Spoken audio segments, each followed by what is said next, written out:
ప్రభావం కొద్దికి ఆలోచిస్తూ వేస్తున్నాం పెట్టి నీకొచ్చున్నాం తండ్రి. ఇంకొక మాట చెప్పండి, హల్లెలూయా. ఇంకొక మాట చెప్పండి. అందరూ కూర్చున్నామా? దేవుడు దీవించుగాక. చక్కగా ప్రభు సన్నిధిలో ఆరాధన చేసిన వీళ్ళందరినీ దేవుడు ఆశీర్వదించుగాక.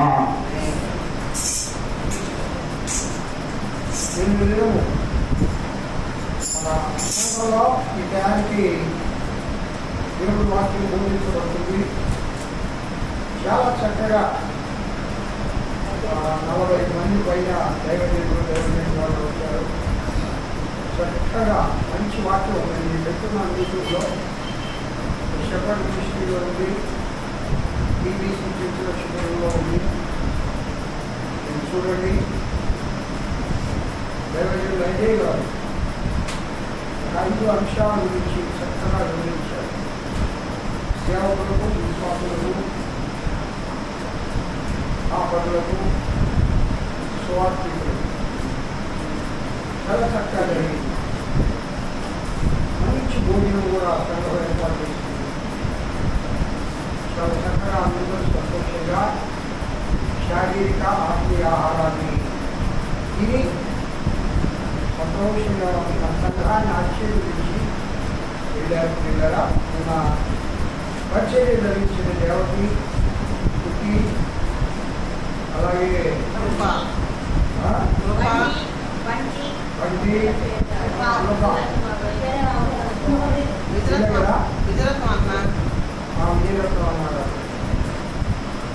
చాలా చక్కగా నీకు పరిచర్య చేశారు. దేవకి పిలిచానమ్మ రాత్రి ఆ డ్యూటీకి 11 గంటల దాకా ఎండలో వెళ్ళించి అయినా ఓపిక చేసుకొని వచ్చింది. బిడ్డ పెద్దాం కాబట్టి కొంచెం చక్కగా టేబుల్ స్పూన్ తెప్పించారు. అందరూ కూర్చొని శుభ్రంగా తిన్నారు. ఇంకా వెయిట్ వేసుకొని వెళ్ళింది. రాత్రి వెళ్ళింది అదే తిన్నాం మా ఇంట్లో. చక్కగా మధు హోటల్ నుంచి తెప్పించాం, సంగతి తెప్పించాం. ఇంకా చెప్పాలంటే చేప పులుసు, చేరువ, చికెను, అరటికాయ, అలాగే ఐస్ క్రీము, పెళ్లి భోజనం పెట్టారు. వాళ్ళు అదే చెప్పారు, తెలుగు బాప్టిస్టాలను చెప్పుకోవడానికి వస్తే అక్కడ ఆత్మీయ ఆహారం బాగుంటుంది, శారీరక ఆహారం కూడా బాగుంటుంది. నిజమే పిల్లరా, నేను అజయ్ గారు మంచి ఆత్మీయ ఆహారాన్ని ఇచ్చారు. మన సంఘంలో మంచి భోజనాన్ని దైవజనులకు అందించింది. అదే మనకు ఆశీర్వాదం. అంతమంది దైవజనుల పాదాలు మన సంఘంలో గురించి ప్రార్థన చేశారంటే అది మన సంఘానికి, మన సంఘంలో ఉన్న ప్రతి కుటుంబానికి ఆశీర్వాదం. ప్రతి ఒక్కరు ప్రార్థించారు. సంఘంలో ఉన్న ప్రతి కుటుంబాన్ని, సంఘ అభివృద్ధిని బట్టి, సంఘ విస్తీర్ణాన్ని బట్టి, సంఘంలో ఇంకా కార్యాలు జరగాలని ప్రతి ఒక్కరు ప్రార్థించారు. అందరూ సంతోషపెట్టారు. దాదాపు సంవత్సరం అయిపోయింది. మన సంఘంలో వాటికి పాస్టర్స్ ఫెలోషిప్ జరిగించి కాబట్టి 1.5 సంవత్సరం అయింది. కాబట్టి మన సంఘంలో డబ్బులు ఉన్నాయి కాదు, 1.5 సంవత్సరాలు అయిపోయింది. కాబట్టి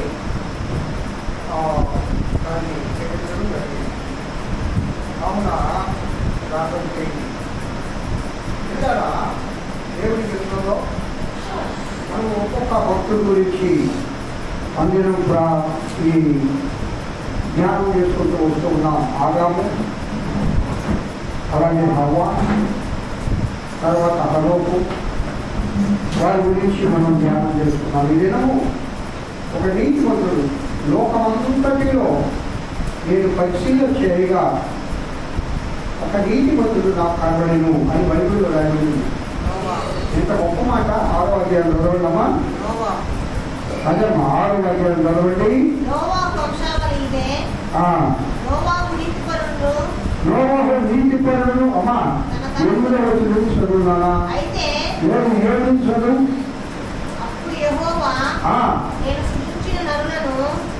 నరులతో కూడా జంతువులను, పురుగులను, ఆకాశ పక్షాదులను ఆ, భూమి మీద నడవకుండా తుడిచివేయుదును. ఆ. ఏలయనగా ఏలయనగా నేను వారిని సృష్టించినందుకు నేను వారిని సృష్టించినందుకు సంతాపము పొంది ఉన్నానను. సంతాపము నుండి ఉన్నాను. అమ్మ ఇక్కడ కొంచెం బాగుంటాం. దేవుడు ఆదికాండం మొదటి అధ్యాయంలో పుస్తకంలో మనం చూసినప్పుడు ఒకటేదో ఒక సృష్టి చేసి ఇది మంచిది అన్నారా చదువున్నారా? ఏమన్నాడు పుస్తకం? మంచిది అన్నాడా చదువున్నాడా?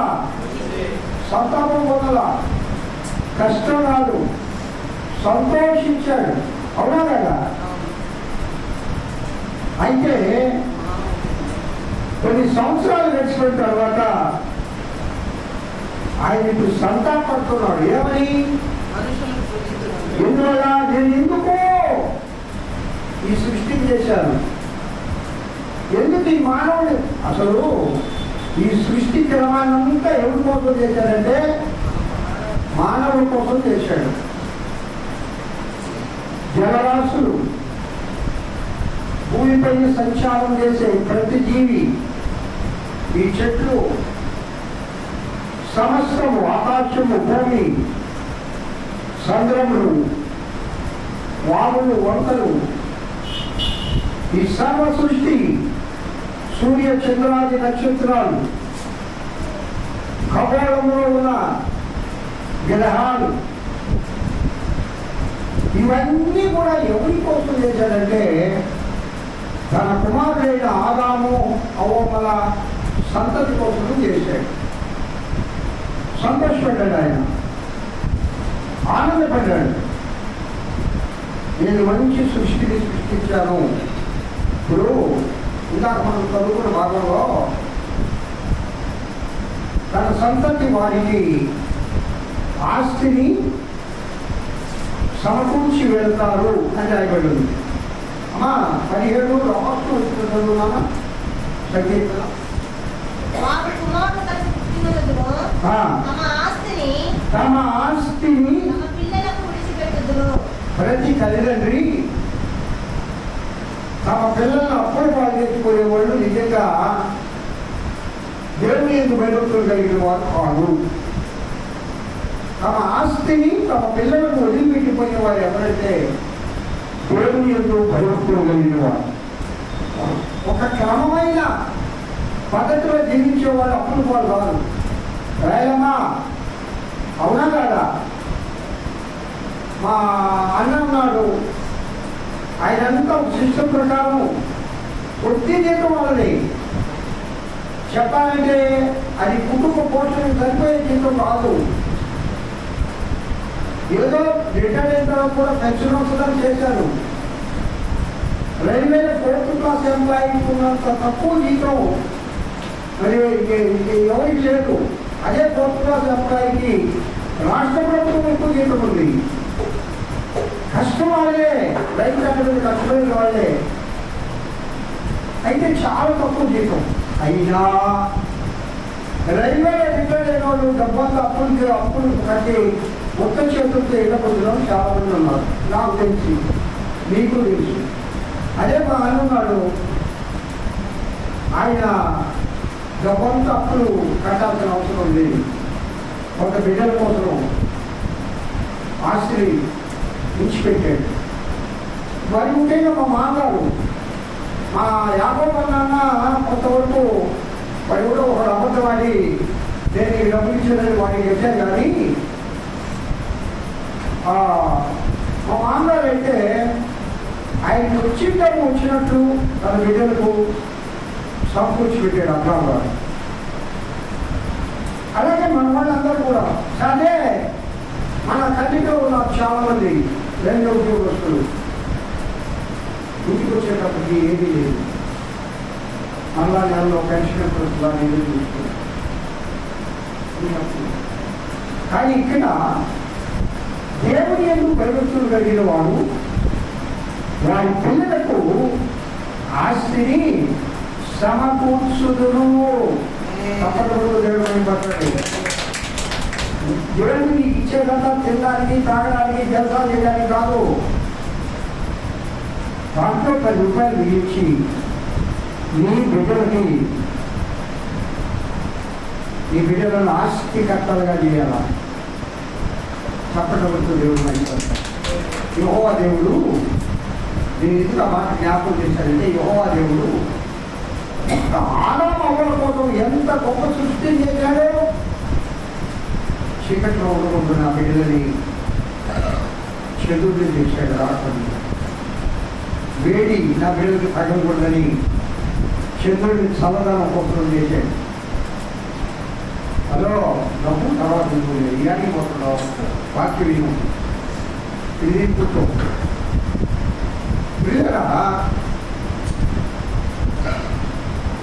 నువ్వు నా బిడ్డలకు సూర్యుడు ఎత్తున అవసరమని సూర్యుని చేశాడు. నా బిడ్డలకు వర్షాకాలం, వేసవకాలం, చలికాలం అవసరమని సూర్య చంద్రాది నక్షత్రాలను, గ్రహాలను, ఈ గ్రహాలు ఈ భూమిని చేశాడు. ఏ కాలంలో ఏ కాలంలో ఎవరి కోసం మా చేసింది ఎవరికే? తన బిడ్డలైన ఆదాము అవ్వల సంతతి కోసం. అంటే వాళ్ళు మనం కూడా వస్తాం. అంటే ఈ బిడ్డల కోసం నువ్వు ఏం చేస్తున్నావు? ఇంకేంత క్రైస్తవులు చాలా మంది నాకు బాధ ఏంటంటే ఆ బిడ్డల కోసం ఆస్తి ఉన్న దాంట్లోనే మోక్షం లేదమ్మా. ఉండడానికి ఒక ఇల్లు, క్షేమకరమైన జీవితం నీ దేవుడు ఇచ్చాడుగా. మీ నాన్న నీకు సంపాదించి ఇచ్చాడుగా. అలాగే నువ్వు నాన్న తల్లి అయిన తర్వాత నీ బిడ్డకు ఏమిస్తున్నావు? రాయడమా మా అన్న ఆ తప్పు చేయడం వల్లే తన బిడ్డలకు డివోర్స్ ఇచ్చాడుగా. మరి మీ బిడ్డలకు మీరు ఏమిస్తున్నారు? నేను గర్వపడతాను కొంతమంది చూసి. తిన్నా తెలియకపోయినా కొంత ఆస్తిని సమకూర్చి తన బిడ్డల కోసం అటుపెట్టి వాడుకుంటున్నాను ఉన్నాం. కొంతమందిని చూసి బాధపడతారు. ఆందోళన కష్టపడి అన్యాయంగా ఖర్చు పెట్టా ఉంటారు. బిడ్డల కోసం ఒక 10 రూపాయలు దాచిపెడితే సరిపోదా అంటే వాళ్ళ యొక్క కారణం ఏంటంటే వాళ్ళు దేవుని ఎందుకు భయభక్తులు కలిగి లేరు. దేవుడు అంటే భయం లేదు. మరి మన దేవుడు ఏం చేశాడు? ఆదాము అవ్వల కోసమో ఏమా సర్వ సృష్టి ఏ కావాలని ఇచ్చాడు? తినడానికి పళ్ళు, ఫలములు, పశుపక్ష్యాదులు, జలచరములు, మాంసాహారము, ప్రతిదీ ఏం కావాలో అది ఆయన సృష్టించాడు. మీకు తెలుసు తెలీదు. పంటలు కూడా వేయాల్సిన అవసరం లేదు, చంపడాల్సిన అవసరం లేదు. కొన్ని 100 సంవత్సరాల ఆదాము అవ్వలు భూమిని పండించారు. తల్లి చేతికి చేశారమ్మా. మరి ఎట్లా జీవితాలు? ఆకలి లేదా? వాళ్ళకి ఆకలి ఉంది. వాళ్ళు రక్తవంశం కలిగిన వాళ్ళే. దేవుని యొక్క ప్రణాళిక ఏంటంటే ఇదండి. దేవుని ప్రణాళిక గర్భము ధరించిన స్త్రీ ప్రసవ వేదనతో బిడ్డలు కనాలని కాదు. సులువుగా బిడ్డలు వాళ్ళకు పుట్టేవాడు. ఆజ్ఞను అతిక్రమించబట్టి అవ్వమ్మ ఆదాము కూడా ఆ ప్రసవ వేదన, ఈ చెమట ముళ్ళకప్పులు భూమిపై లేవు. పుట్టే భూమిపై దునియా ముళ్ళకప్పులు లేవు. ఎప్పుడు పుట్టే? అంటే దేవుని యొక్క చిత్రం ఏంటి? ఈ లోకంలో తన బిడ్డలు శ్రమ పడకూడదు. మనం ఏమనుకుంటాం? మనకున్నా లేకపోయినా ఏమా బిడ్డను కట్ చేశాను చెప్పేసా. నాకు బాగా జ్ఞాపకం. నేను చాలాసార్లు చెప్పుకుంటా, అయినా చెప్తా. నేను కావల్లో హాస్టల్లో చదువుకొని ఇంటుంటే మా నాన్న నీరుగాయ వచ్చి కట్టుకోలేదు. అప్పుడు రూపాయికి చాలా విలువ. అంతా తీసుకపోతే ఇంటికి వచ్చేది మాకు బెల్లము, శాంపప్పు, ఇన్ని జోబులు పెట్టేది 3 పైసలకి.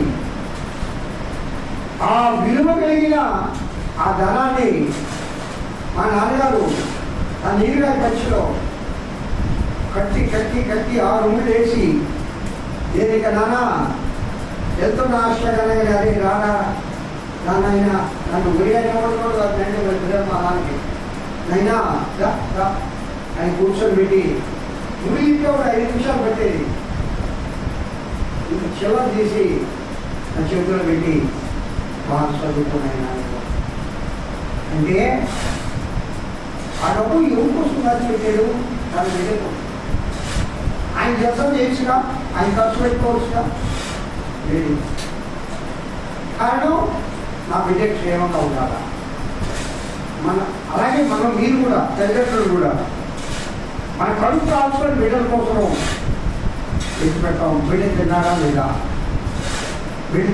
లేదా ఎలా ఉన్నారు వాళ్ళు బాగా సంతోషంగా ఉంటే తల్లిదండ్రులు వాళ్ళు నిజంగా ఆనందిస్తారు. మొన్న మా కోడలు అయితే ఎక్కడికో చాలా దూరం ఫ్లైట్లో వాళ్ళ ఫ్రెండ్స్తో కలిసి 10 మంది చాలా దూరం ఫ్లైట్లో వెళ్ళి ఒక 7 days అట్టా విహారయాత్ర పోయించారు. మా మాట చెప్తే నేను చాలా సంతోషపడ్డా. విరిగి ఉన్నానా 6 వారాలు కష్టపడతా ఉంటారు, కొంత రిలీఫ్ అవసరం. మనిషి నాన్న మేము అక్కడికి వెళ్తున్నామంటే వెరీ గుడ్ నాన్న ఎంజాయ్. అరే ఇంత డబ్బు ఖర్చు అవుతుంది కదా నాన్న, నేను కష్టపడుతున్నారు, డబ్బులు సంపాదిస్తున్నారు, ఖర్చు పెట్టండి. అంటే అంత డబ్బు వల్ల నేను ఖర్చు పెట్టలేదు, నా దగ్గర లేకాదు. అదే ఈ ఉంటే బిడ్డలు పనికి వస్తే శ్రీరామ కొడుకులకి వేగమ్మ కొడుకులకి నా మనవాడి కాదు లేదు, వేగమ్మ కొడుకుకి శ్రీరామ కొడుకు అబ్బా వాళ్ళకి పని చేస్తాయి అని నేను చదవాలి ఖర్చు పెట్టినా. అంటే దేవుని ప్రేమ ఎంత గొప్పదంటే పిల్లరా, తన బిడ్డలు ఏమాత్రం కూడా పోరాటంగా ఉండకూడదు, ఆహారం కోసం చెప్పవచ్చకూడదు, భూమిని సేద్యం చేయాల్సిన అవసరం లేదు. ప్రసాదం దేవుడి ప్రణాళికది, భూమిని సేద్యం చేయాల్సిన అవసరం లే. ఏం చెప్పాడు? ఏదైనా తోటనే సృష్టించాడు. ఇదిగో మీకు ఏం కావాలో అన్నీ ఇక్కడే ఉన్నాయి, అన్నీ తినండి, అన్నీ ఆరగించండి, ఒక్కటి మాత్రం చెబుతురా అన్నాడు. ఆ ఒక్కటే చేసింది అవ్వమ్మ. ఆ రమ్యమైన కంటికి రమ్యమైన, చూడడానికి ఇంపైన, రుచికరమైన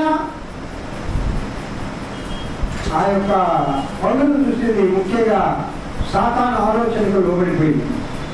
కావున ప్రియ దేవుని బిడ్డలారా, తన బిడ్డల కోసం సమస్తాన్ని సృష్టించిన దేవుడు, మనం కూడా మన బిడ్డలు హాయిగా మంచి ఆహారాన్ని తింటూ బాగా ఆరోగ్యంగా ఉంటే సంతోషపడతాం.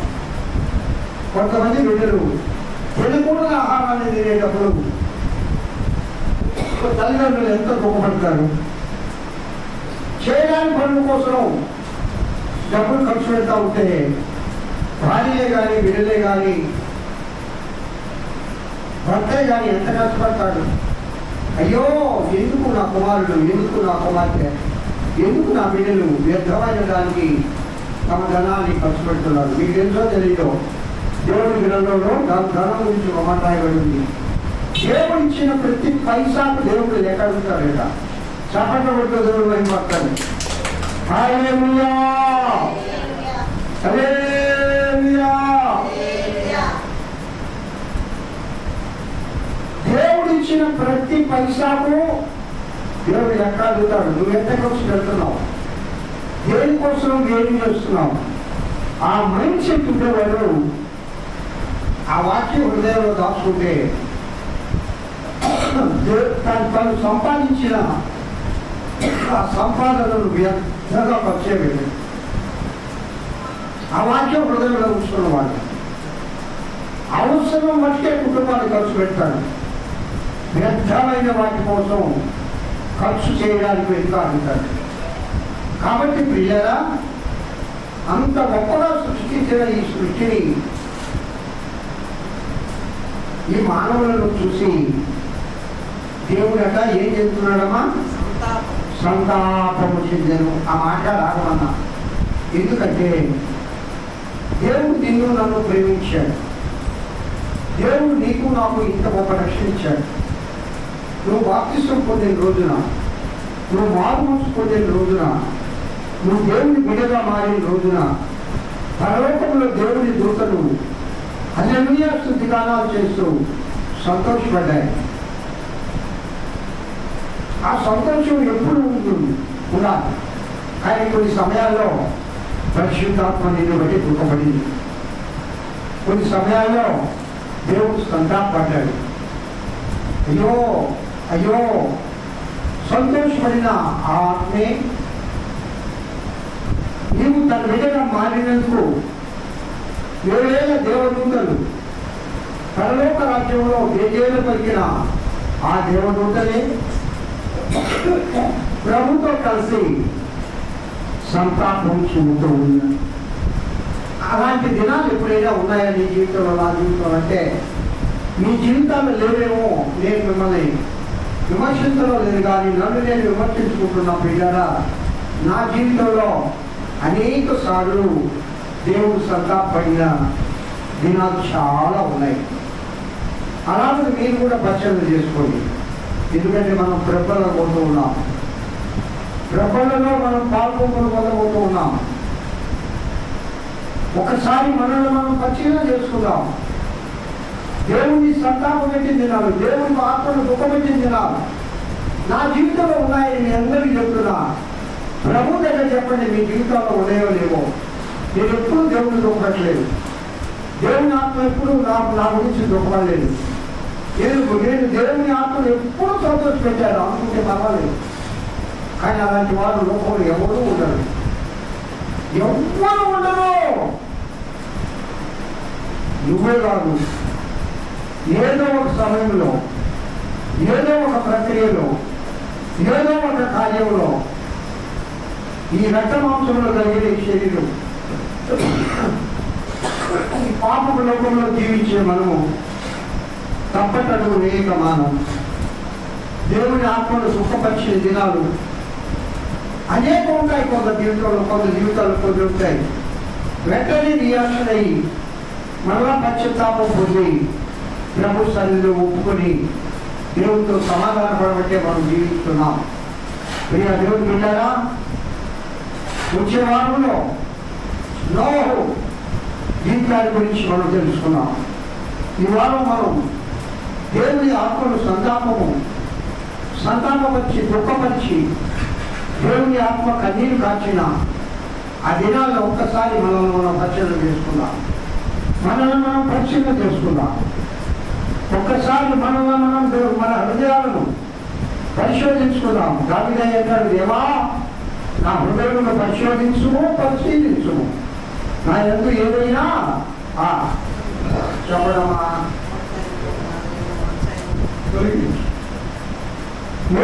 ఏ దోషమైనా నా యందు ఉంటే దాన్ని తీసివేయి. ఈ ప్రభు ప్రజలకి ప్రవేశించే మనము ఒక్కసారి ప్రియులారా మనల్ని మనం పరిశీలన చేసుకొని దేవుడి దగ్గరికి ప్రార్థన చేసుకుందాం. ప్రభువా పరిశీలించు, శుద్ధి చేయడానికి ప్రార్థన చేసుకుందాం. నేను ప్రార్థన మా ప్రభుత్వం ముందు శాంతి